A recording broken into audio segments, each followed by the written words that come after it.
Hello. Welcome to the See-Through Podcast, a podcast that creates transparencies on disabilities and the champions with them.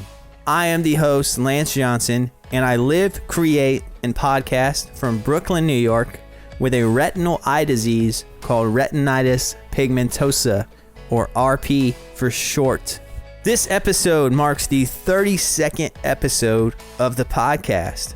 And today's guest lives all the way in Melbourne, Australia. This podcast keeps expanding globally, and I am super hype about that. But what I'm even more hype about is my actual guest, Andy Donald, who some of you may know as the Nocturnal Archer. Andy calls himself the Nocturnal Archer due to Andy practices archery with a very rare eye disease called rod monochromatism. People with rod monochromatism have no detectable cone functionality in their eyes, which means he experiences several symptoms such as blurred vision, no color in his vision, so he only sees in black and white, and he also has a high sensitivity to light, which is sometimes described as day blindness. And if you're like me and you don't really understand the function of cones and rods in the eyes, you're probably going to want to Google rods and cones to figure that question out, right? And if you end up online self-educating, do me a favor and follow the See-Through Podcast on whatever platform you're streaming this episode on. And make sure to follow the podcast on social media. The handle is at See-Through-Pod. Look, I don't want to bore you, so I think let's just dive into my conversation with Andy, the Nocturnal Archer. Here's episode 32.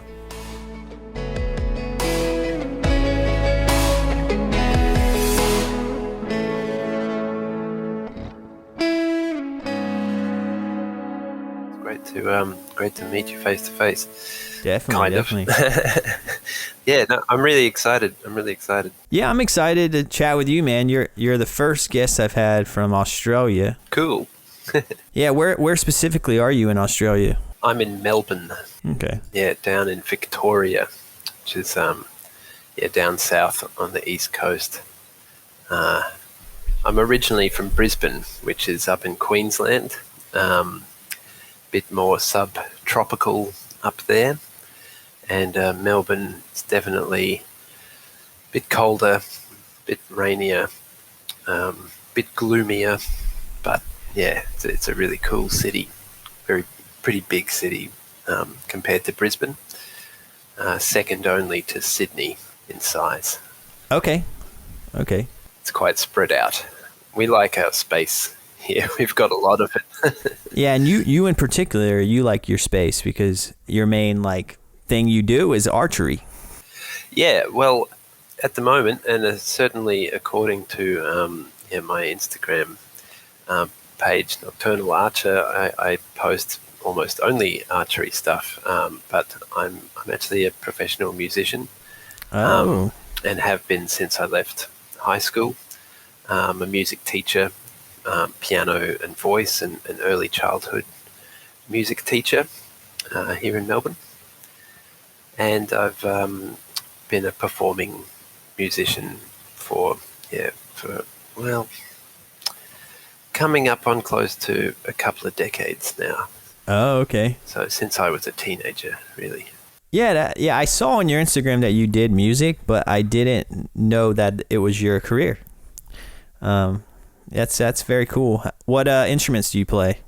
Well, I play piano and I sing, and I teach both of those. I studied at the Brisbane Conservatorium, and I'm currently doing my master's in education for primary school or elementary school for you guys. And yeah, with the goal of becoming a music teacher in primary school, which is a bit of a niche thing at the moment, unfortunately. But yeah, there's still plenty of opportunities around to do that. And I just really love sharing music with young people, and it's quite strangely linked to archery in that I just enjoy avenues of self-expression. So anything that allows you to be creative and express yourself artistically, whether it's I've practiced martial arts since I was a kid. I love photography, and of course I'm obsessed with archery, and I love music. So all of those things kind of use the same skill set in my eyes, and they're all kind of linked in that way. Interesting. Yeah. Definitely a well-rounded person from what you just described. With all those hobbies and all those interests, you should never be bored. Well, I don't like to be bored. Yeah, I like to keep it interesting, and the reason I look at them all as artistic pursuits is because you're never really done. You never learn. You've never learnt the piano. You never master archery or a martial art. You just get a little closer, but you never perfect it, and that constant challenge really keeps me going. And yeah, I find it's a major motivation for me. So yeah, I don't like to be bored. Yeah, that's a great way to put it. I think that carries over for me into what I do. I'm a video editor, and I dabble in filmmaking. I dabble in music too, and this podcast. I'm a podcaster, so cool. There's an infinite amount of things I could learn with each of those interests. I'm also into exercise and fitness, and I'm constantly learning new workouts, new ways to alter my diet. I think that's what the best interests are ones that are ones that you can't master, because they can be a lifelong interest. So I think you're onto something there for sure. Definitely, yeah. So I feel like we just dived in, we just started a conversation, and now we're just this deep train of thought. We're talking about lifelong mastery. So absolutely, I have a feeling this is going to be a good conversation, man. I'm excited to talk with you. I have a lot of questions for you, and you're known online as the Nocturnal Archer, which for those who look that up, that's your Instagram handle. They'll find a bunch of images of you with a bow and arrow, practicing, hunting, going on. Would you call it expeditions? Yeah, little adventures with some great friends of mine down here. It's not hunting is a fairly new thing for me, okay. And I'm really definitely a novice in the learning stage. There's an incredible amount to learn in that respect. Archery, I've been practicing for close to 8 years now. I didn't take it up when I was younger, but as I mentioned earlier, I've practiced martial arts since I was quite young, and it's really an extension of martial arts to me, but with some very unique exceptions. So yeah, the bow and arrow, I shoot traditional bows, long bows, or they're more actually sort of American bows from the early 20th century and mid 20th century, and they're commonly referred to as flat bows and recurve bows, which is a much more common kind of bow that you might have seen in the Olympics, and they have they're traditional bows, so they don't have all the bells and whistles that an Olympic recurve bow has. There's no sight or aiming system on these bows. There's no extra attachments generally.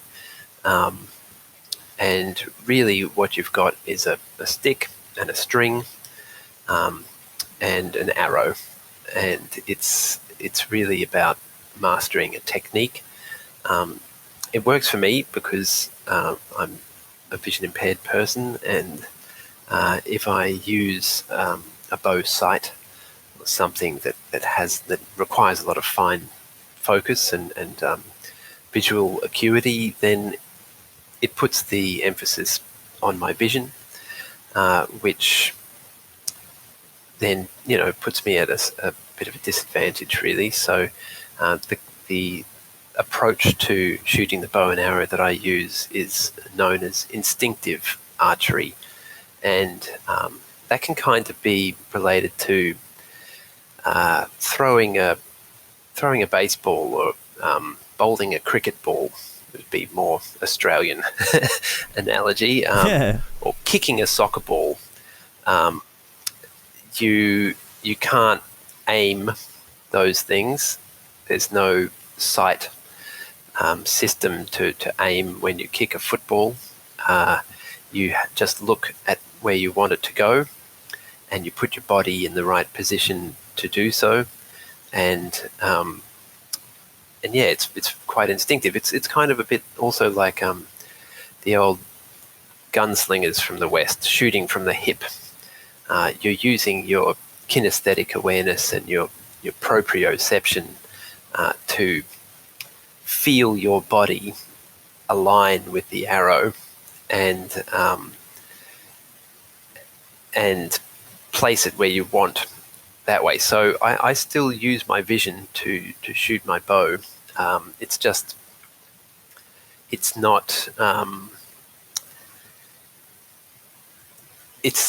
it's not the only sense that I'm using. So I need to see my target in order to align myself. But then it's a bit of mental visualization. So, for example, you might be shooting at a foam target in the shape of a deer or something. They call that 3D archery, and there's no bullseye on the side of a deer. But even if there was, I might not really be able to see that bullseye in great detail. If you're using a standard sort of target face with the different coloured rings that you might see in the Olympics or in an archery tournament, yeah, those colours, because of my vision, which I'm sure we look forward to getting into later, they don't stand out to me. So really what I'm doing is seeing the target as a whole, and then visualizing the center of that target in my mind, and aligning my body using my sense of touch, essentially. Only my sense of touch is directed inwardly. So I'm feeling how my body aligns. Kind of like how in martial arts you would know where one foot, where your feet are, without having to look down at the ground and confirm that with your vision. You can just feel. And in the same way, say a really skilled tennis player, not really my sport, but you begin to feel the tennis racket as an extension of your body. So it's almost like you can feel the sweet spot at the end of the tennis racket, even though it's an object that is in your hand and not directly connected to your body. So you become so practiced at shooting the bow that, yeah, you begin to feel the arrow and where you've aligned it, and that's kind of in a nutshell how I approach archery. The other thing that is worth noting is because I shoot with a bow hunting style for traditional bows. A lot of people do that. They're not necessarily hunters. They might do these 3D tournaments where the distance isn't marked. You might be shooting up and down hills or through trees or things like that. But the distance that we shoot at is generally not very far. And for me, it's certainly, my effective range is about 20 yards or 20 meters, 25 yards. Yeah, so no further than that for me, unless I'm sort of having fun practicing at the range. But that also is a pretty significant factor for why this style of archery works for me and my vision impairment. Yeah, that's super interesting. It sounds like you take a kind of like an alternative approach to archery. Would you describe it as a more traditional style? It is a pretty traditional style in the sense that bows haven't actually had sights or aiming systems for very long. It's probably in the late 60s, early 70s that people started putting sights on bows. I might be a bit off by that, but it's a relatively new thing. But I think when you have a disability and you approach something new that you're interested in and you want to master, that you need to, and this really goes for everybody, I mean, you need to find your way of approaching that discipline in order to put yourself in the best possible place of advantage to pursue it. Otherwise, if you follow everyone else, then yeah, I'm at a disadvantage. I guess I could explain it through the martial arts that I practiced.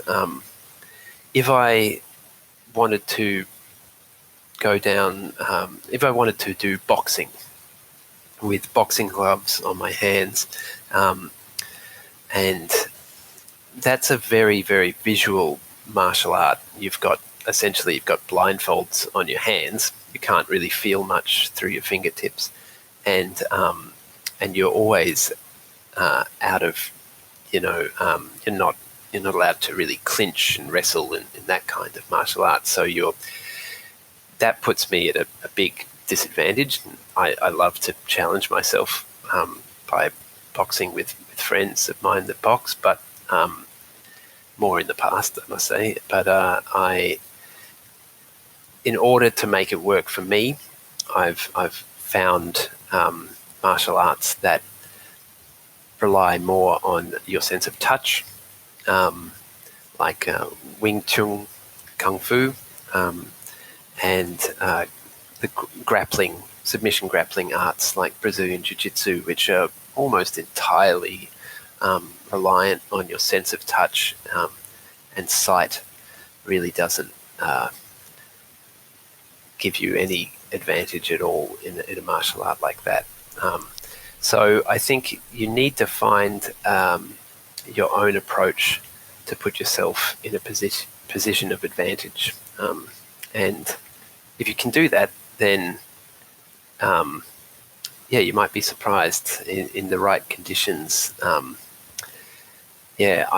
example, I see much better in the dark, and about the time where people I might be practicing archery with start saying, it's getting a bit dark, I think, Andy, we might call it a day. That's when I start to really be able to see more comfortably. And so in those situations, I might even be able to outshoot my archery colleagues. Yeah. You know what? Like a common theme that gets brought up on this podcast is adaptability, and a lot of my guests they've talked about. A lot of my guests are visually impaired, and they talk about, you can do everything you want to do, you just may have to do it differently. And it seems like this is another instance where that seems to be true, is how you're approaching archery and just doing it in a different way, and that's kind of well suited for you. Same thing with your martial arts. So I think that I find that very interesting personally. Yeah.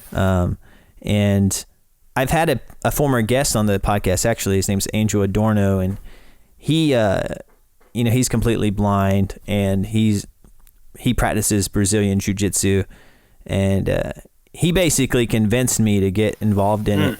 And since, we've been dealing with the pandemic here, I haven't really been able to, but I'm all vaxxed up now, so I think I'm going to start getting into that. I'm very interested in Brazilian Jiu-Jitsu.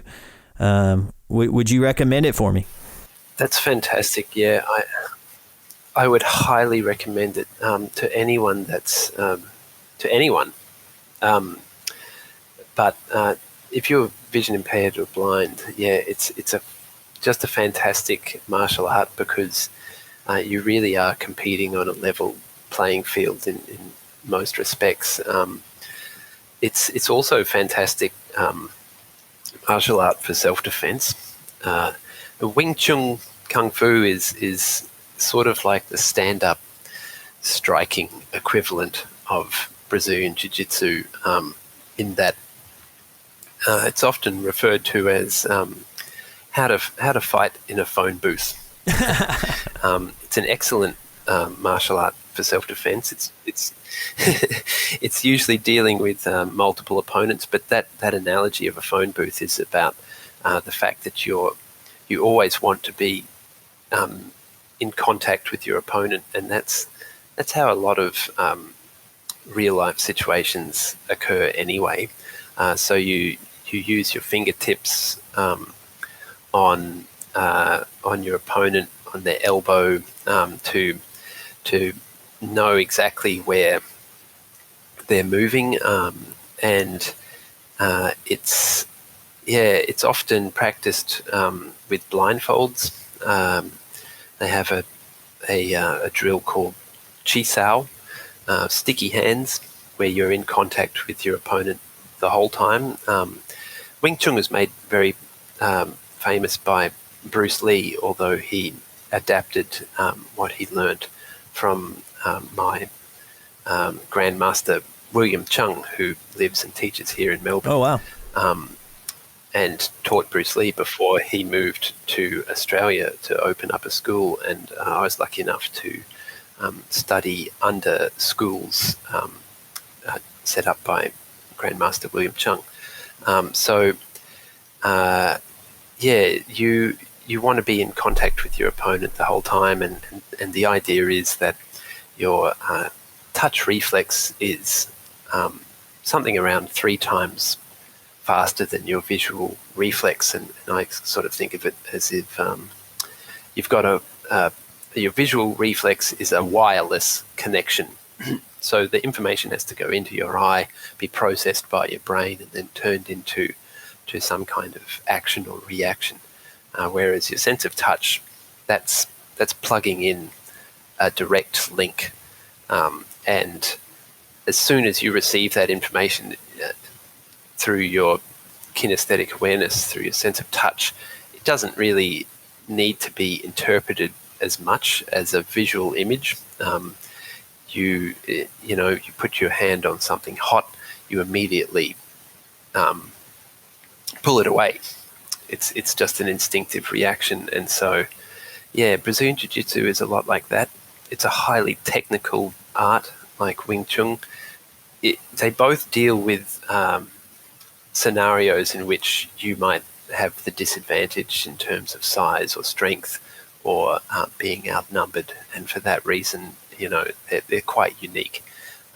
It's always dealing with how to win an unfair fight, and that's why Brazilian Jiu-Jitsu is that practitioners, and I'm not ranked, I've just done training through Kung Fu schools mainly that have had sort of a mixed martial arts approach, but you're a skilled Brazilian Jiu-Jitsu practitioner is very dangerous off their back, lying on their back, which is traditionally a position of great disadvantage. But they turn it to an advantage through using a very technical approach. And like I was saying earlier, that's one of the things that really excites me about disciplines like that, is that there's just a lot of technique to learn. It never ever ends, and you're just constantly learning new things. So it keeps it very interesting indeed. Definitely.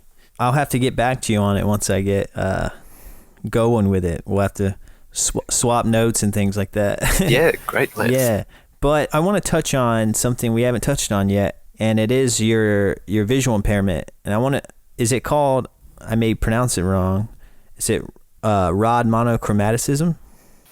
Yeah, it's rod monochromatopsia or rod monochromatism. Yeah, there you go. It's a pretty long one. Yeah, there's a few variations, and the more common one is called achromatopsia.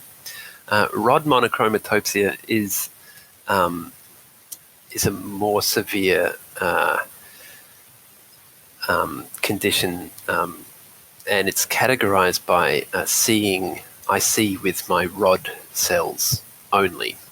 So I have no cone cell function. Now, so what does that mean exactly, like in terms of rods versus cones, if you could explain that? Good question, yeah. So we have rod cells and cone cells in our eyes. They're the two main light receptive cells in the back of our eye. Cone cells are clustered in the center of the back of our eye, and rod cells are scattered around the cone cells.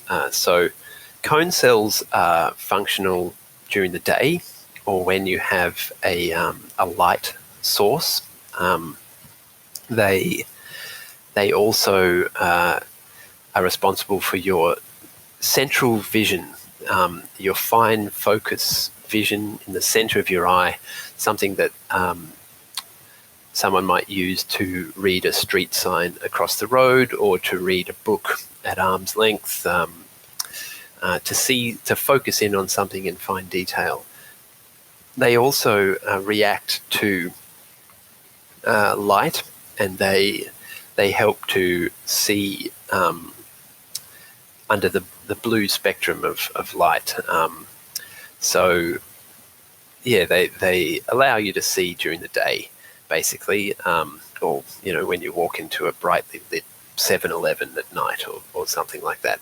And the other thing they do is they're responsible for seeing in color. So your rod cells are responsible for your peripheral vision, and they're extremely light sensitive, and they're active at night in low light conditions. Now, you can kind of think about this in regards to nocturnal animals. So a nocturnal animal like, we have possums over here. They're a lot cuter than your opossums, I must admit. But they see completely with their rod cells. And if you think about it, at night time, an animal like a possum is often prey for other animals. So you want to be aware of your surroundings. So peripheral vision is very important. Being able to see in low light is very important. There's not a lot of light at night, natural light. So color, not really that important. It's not going to show up anyway. So the other thing that rod cells do is they see a lot faster than your cone cells. And you can kind of think about that in terms of it's like a higher frame rate but lower definition. So when you're practicing martial arts, for example, you are told, don't focus on any one part of your opponent and use your peripheral vision, and that will pick up fast-moving objects a little better than your cone cells. So someone with rod monochromatism, the number one factor is you're extremely photophobic, so you're very sensitive to light, and that is probably the most significant factor for me. So during the day, without visual aids, it's just if I go outside, it's a whiteout. I'm blind in terms of there being far too much light, and everything is just too bright to open my eyes, even on a sort of gloomy day. And so to combat that, I wear very dark, extremely dark red contact lenses that are custom made for my eyes, and the tint is customized. And on top of that, I wear extremely dark sunglasses as well. I like the Julbo sunnies, which are sort of mountaineering sunnies. If anyone's a fan of Mythbusters, you might have seen Jamie Heineman wearing a pair of Julbo sunnies. They're Category 4 sunnies that are so dark they're illegal to drive with. Now, that doesn't bother me because I can't drive, I'm legally blind. And the other, so there's a light sensitivity. Your eyes won't adjust to light, so they're always in a mode that's equivalent to being you've been sitting in a pitch black room. For someone with average vision, you've been sitting in a pitch black room for 40 minutes or so. Your eyes have completely adjusted to what's referred to as your night vision, which just means that they've switched over to be on rod cell mode.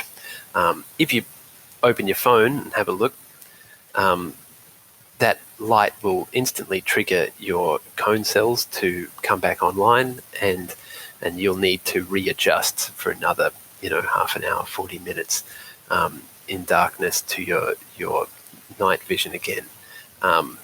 This is one of the reasons why, if anyone's seen a submarine movie, like, I'm trying to think of one, like The Hunt for Red October, you're down in the submarine and all the lights are red. Well, that's because red light is, and that's why my contacts are red, that spectrum of light is how your rod cells like to function. So if you go into a blackout situation, your eyes are already functioning some way towards your night vision. For me, that adjustment period doesn't happen. My eyes are always set in that maximum level of light sensitivity.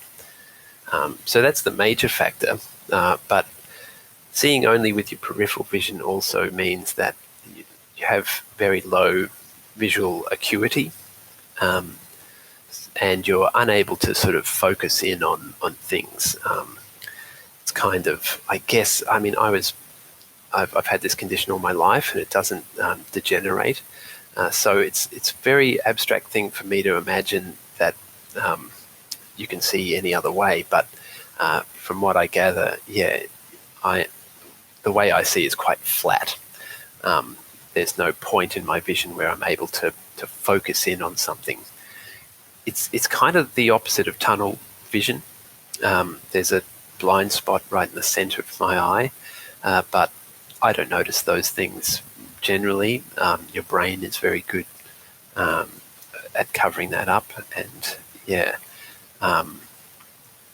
and the other factor that's probably one of the most interesting ones to talk about with other people is I have no color vision. So people with rod monochromatism have no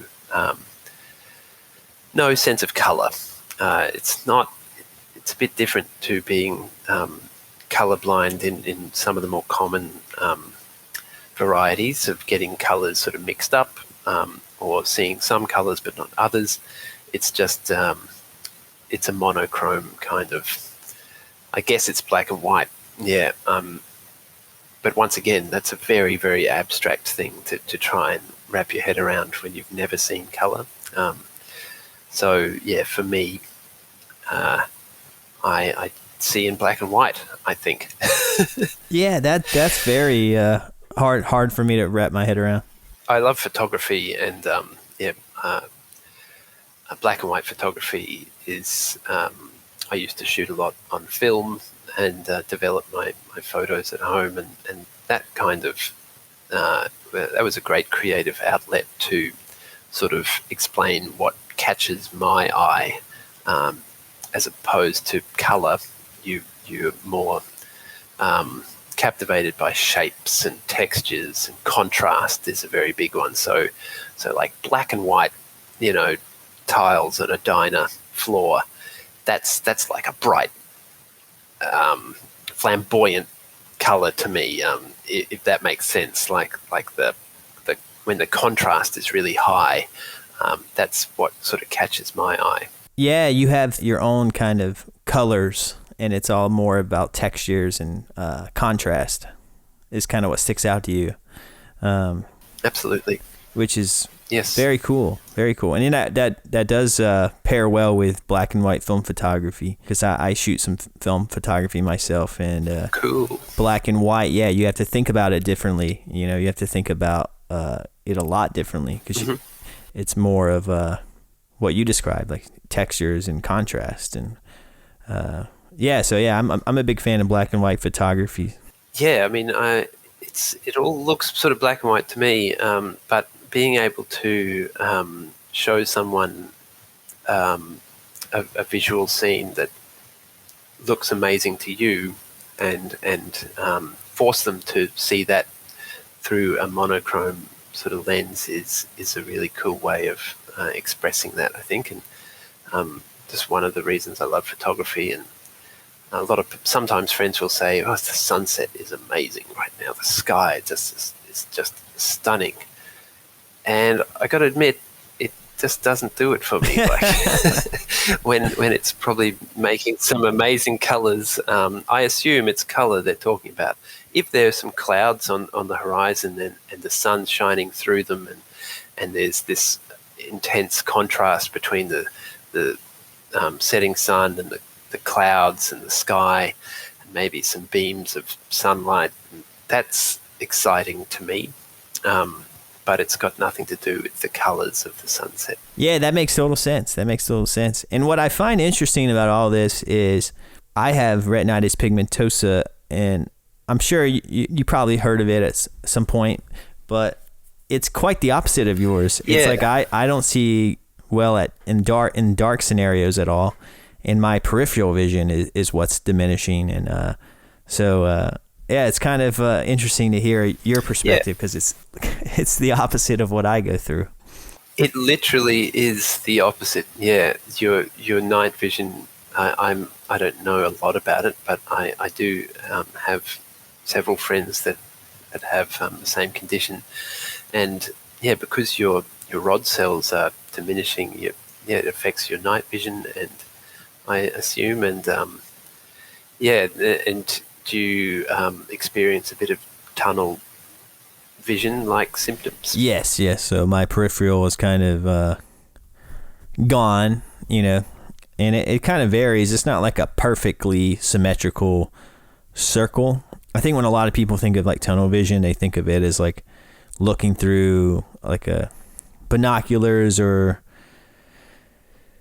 like and they think of it as like a perfect circle, where it's more of just like this kind of wiggly circle that kind of is misshapen and like extends further in some spots, and then comes in tighter to the central in other spots. That's fascinating. So but it's definitely peripheral's going away, and nighttime eyes just don't adapt to it, or they do adapt, it just takes longer, like way longer, and then even when they do adapt, it's still not as good as the average eyesight. Gotcha. That's fascinating. Yeah, and I think, and it varies too. I know color blindness is another kind of, it's not super common, but it can happen with people with RP. Just because I think that certain shades of colors kind of start to blend together. They say opposites attract, so here we are talking, man. Absolutely, yeah. We'll be able to help each other out, in the daytime. Yeah. I need a bit of assistance sometimes, and in the nighttime, I got you covered, man. Yeah. Yeah, if we were cavemen, we would have to like trade off. I would be the daytime, and then you would be the nighttime. Good team, yeah. Do you ever think about that? Like what it would be like if I was a cave. Like I feel like if I was a caveman, because I wear glasses and like I have terrible vision without them. Like I think my vision without my glasses is 2200, and I'm like, I would have been a goner if I was a caveman. I just wouldn't have cut it. You know, it's kind of a weird thought to think about, you know? Yeah. Yeah. Or if I was a wild animal, you know? No, I do think about that. That metric is pretty similar for me as well. Although we use meters over here, so it's 660. Did you say 2200? Yes. Yeah. Okay. I think that's fairly similar. But yeah, I do think about that, and I, when people ask if you could go and live at any time in history, when would you like to live? I just can't really go past right now, to be perfectly honest, because even as I was growing up, custom contact lenses and things, they just didn't exist, nor did all the wonderful digital visual aids that we have now exist. And so yeah, that kind of sucks, and it would be very strange to exist there. However, there is a really, I don't know if you've heard of Oliver Sacks, who's an author, passed away a few years ago, but wrote a lot of books about neurological conditions and a great variety of things. One of the books that he wrote is called Island of the Colorblind, and it's about a small island in the Pacific, very, very isolated. I believe it's called Pinglup, though I might have completely butchered that pronunciation. But on this island, 1 in 10 people have rod monochromatism, as opposed to something like 1 in 250,000, 300,000 generally. And they believe it might have been a climate event, like a big hurricane, that wiped out a lot of the population, and then the remaining population that repopulated the island carried the rod monochromatism gene. And so a lot of people on this island have my condition, and they live until they were discovered a very traditional lifestyle with no modern corrective devices. So like no magnifying glasses, no sunglasses, nothing like that. So they would wear a sort of dark cloth shade over their eyes in lieu of sunglasses. They were also, I believe, very skilled spear fishermen at night. So they would go out in canoes and dive and hunt fish under the moonlight. And they weave textiles, rugs and things of that nature that to someone with colour vision look quite dull and plain. But if you have rod monochromatism, you're seeing in monochrome, they're very elaborate and high contrasting textiles. So there is, I found that a really fascinating story, Island of the Colorblind by Oliver Sacks. And yeah, that's I guess one way in which you might have adapted. And certainly when it comes to hunting and bow hunting, for me, it is convenient that although you don't hunt at night, it's usually against the law, depending on what you are hunting. But a lot of animals that you hunt are nocturnal, and you're hunting at just before the break of dawn or just around sunset. So yeah, low light conditions are generally favored for those kind of things. Yeah, that's a super interesting story. I wish I had like a a story about, an island of retinitis pigmentosa people. Like, I just feel like it would be cool to, I don't know, it would give me a lot of insight into myself, I think, to hear about a tribe like that. That's cool. That's very cool. Yeah. I do love that story. I tell it often. Yeah. That's amazing. Yeah, and going and talking about hunting, you just got back from a trip, right? Yeah, that's right. We were. I was with some really good friends of mine that I've met fairly recently, but become very, very good friends with. And that's something that you really need of some mentors when you're doing something like this. But we were in the Grampians, which is part of the high country down here in Victoria, and we were in a fairly new spot, just scouting it out and trying our luck. Everything we hunt in Australia are invasive species and introduced species. We don't hunt any native animals, so but we do have quite a few species of deer.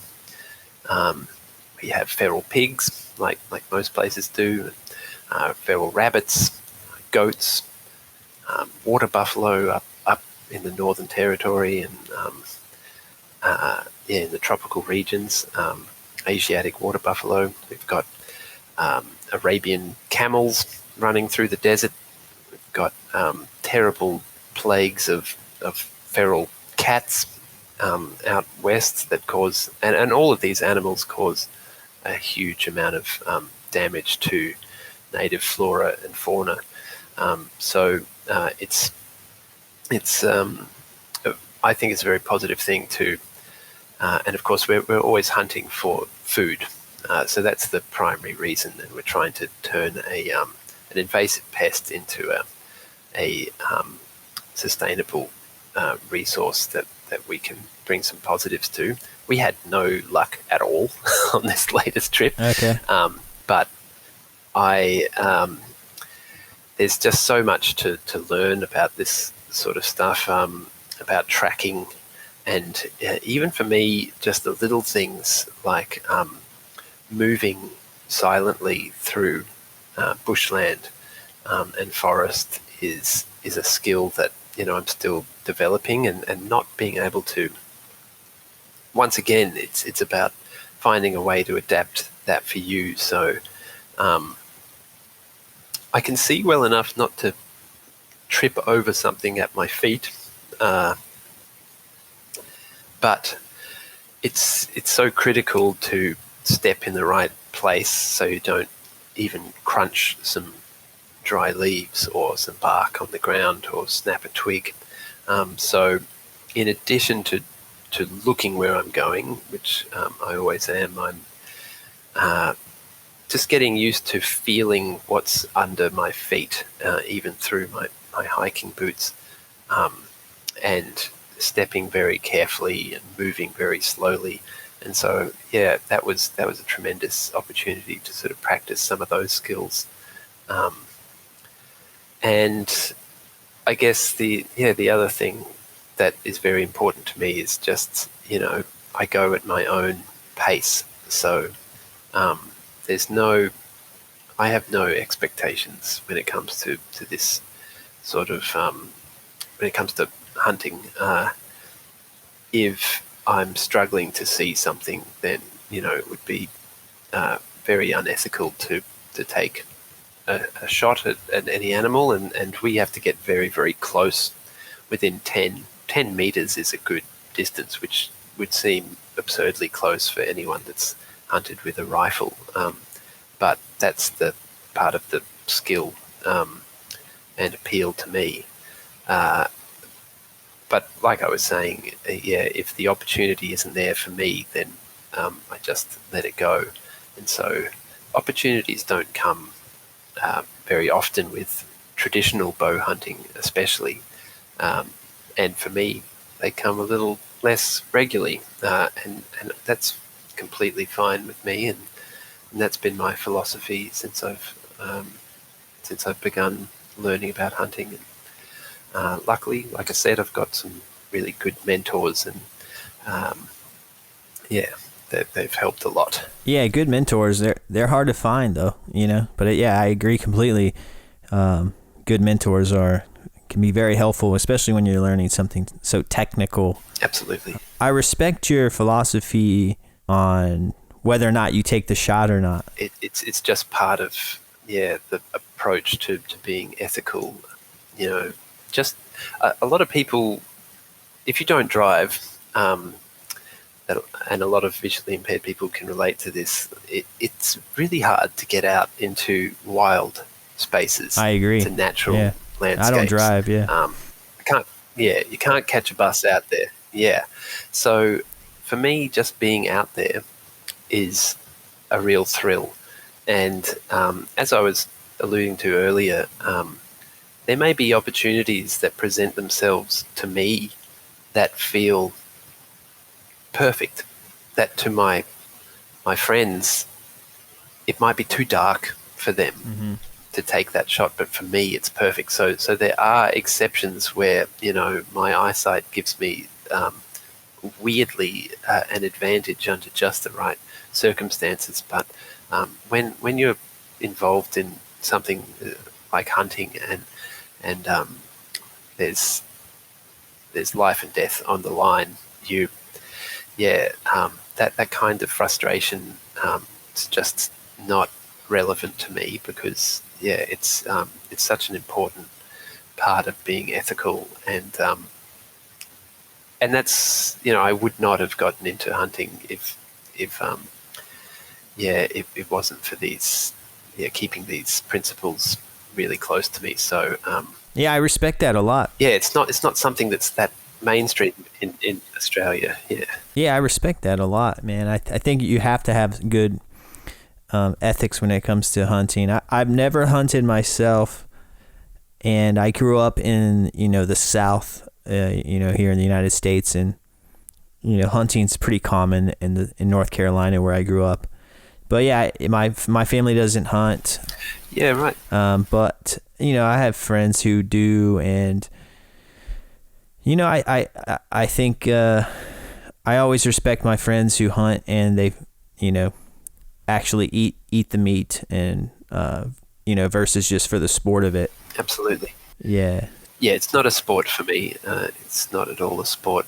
I don't see archery or martial arts as a sport, just as I don't see music as a sport.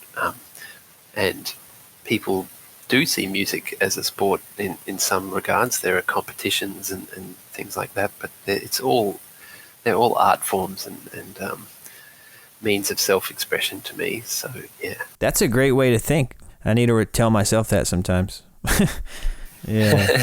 Sport is a great aspect. It's a small aspect of some of these disciplines. Competition can be great to challenge yourself, and I'm looking forward to doing some archery competition somewhere down the line. I really don't know exactly. I mean, there are categories for vision impaired people, and I think it's worth mentioning that totally blind people practice archery as well, with the aid of a tactile sight, which helps align their feet, and a little sight that rests on the hand that holds the bow, that can be adjusted left, right, up and down. And they compete with great success in their categories, but it's very niche, and it usually applies more to sort of the kind of archery you'd see in the Olympics, with all the bells and whistles on the bow, and that's not really my approach, but I'll have a crack at it one day, I think. Yeah, man. I'll whenever you start competing, I'll definitely root for you. Cheer you on.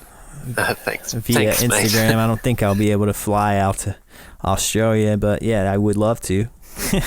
Well, look, when we can all move around a bit, you should definitely come down here, Lance. I can't wait to make it back to New York. To be honest, I love New York, and lucky enough to play a little bit of music there when I visited a few years ago, and just eager to travel again, like so many other people, I think.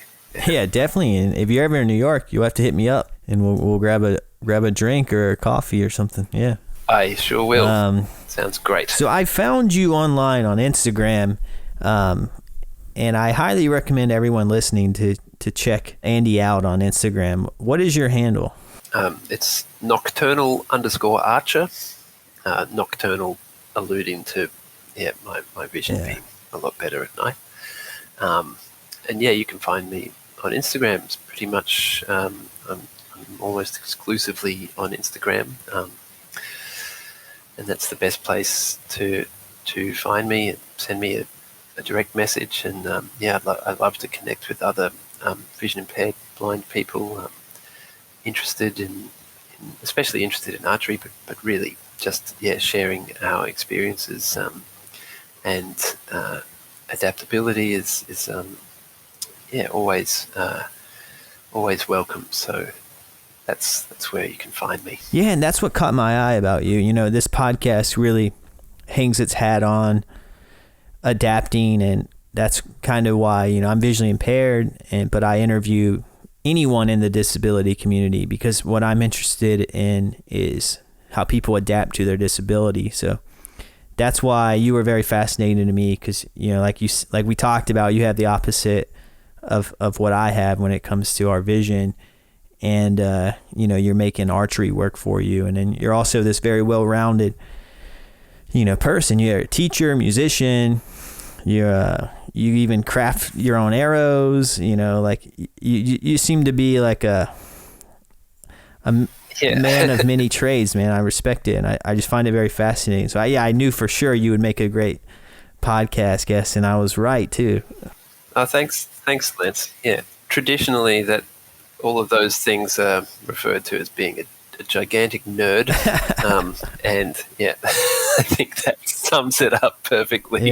Yeah, proud nerd. Yeah, and when it comes to like adaptability, do you have any insight or advice for, you know, any of the listeners out there who are maybe thinking of trying something new that they're unsure of? Maybe they feel like their disability may not allow for it. It's hard to boil it down into a few words, but I think you definitely be aware of how other people are pursuing these things, but then never be afraid to find your own direction and take time to do that. It took a long while for me to figure out how I was going to practice archery, and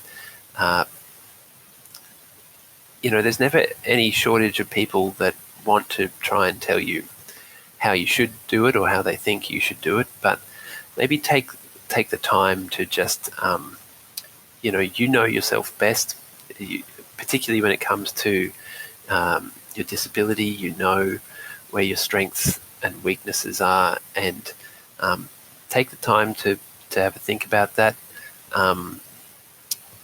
Be confident in the choices that you make, in the way that you adapt, and just go for it. I mean, you won't know until you try something. So I think that's the best I can do, and I imagine that I mean, people with a disability are very used to that kind of mentality, but sometimes just need a little. I know I need to give myself a little push sometimes and say, look, there's got to be a way I can figure this out, and it might not look like the way everyone else is doing it, or the majority of people are doing it. It could look very different, but that don't let that put you off. Take time and find your own path. I think that's great advice, man. And I'll use it myself, and I think I'll carry that mentality into whenever I start practicing Jiu Jitsu. Oh, absolutely. Yeah. Well, Jiu Jitsu is going to be great. Yeah. While I want to talk to you for 4 to 5 hours, and I know that would be very easy to do, especially with all the things that you're very knowledgeable about, I'll just have to plan to have you back on, man. We'll have to do another talk to catch up on more of your music side and fantastic. Maybe the craftsmanship side. I know you do a lot with your arrows and all that. Which, if you're listening, you can check that out and find a lot of this on his Instagram account. So definitely check that out. But before we go, I always end my episodes I let my guests give a shout out to a organization. It could be a nonprofit charity that they want to highlight that is specific to the disability community. And I wanted to give you an opportunity to do that. Sure. Yeah, thanks, Lance. Well, I'd definitely like to give a shout out to Guide Dogs Australia that train and provide guide dogs to the blind and vision impaired community here in Australia. And if you're interested in supporting them, you can go to guidedogs.com.au and there are lots of ways to assist. Guide Dogs Australia, you can help in the training of young guide dogs. You can obviously make donations and there are various other ways. But yeah, guidedogs.com.au. And yeah, I don't personally use a guide dog, but I know plenty of people who do, and they are a life-changing asset to many people with vision impairments and blind people. Awesome. Yeah, great choice there. Yeah, I'm a big fan of guide dogs and all the organizations that, handle that, because it's a huge undertaking and it's a lot of training involved and a lot of resources involved in terms of volunteers. And so, yeah, it's a big effort, that definitely goes appreciated by a lot. So I think that's a great choice, man. Absolutely. It's been a real pleasure talking to you, actually. Yeah, it's just been fabulous. I really appreciate the opportunity, mate. Yeah, man, and I feel like we just scraped the surface. So, yeah, I'm excited. I'll have to check out, see if there's any way I can. I'm in New York City, man. There's probably not that many options for me in terms of archery, but I might look into it. Oh, you'd be surprised. I'll hook you up with some friends of mine that I've made on Instagram in New York. Okay. Yes, I know some people. That would be great. I'll hook you up, mate. Sounds good, man. But until we talk again, dude, take it easy and take care. And thanks for your time, man. It was a great conversation. It's my pleasure, Lance. Thank you very much.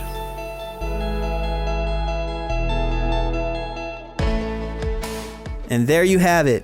Episode 32 with Andy Donald, the Nocturnal Archer.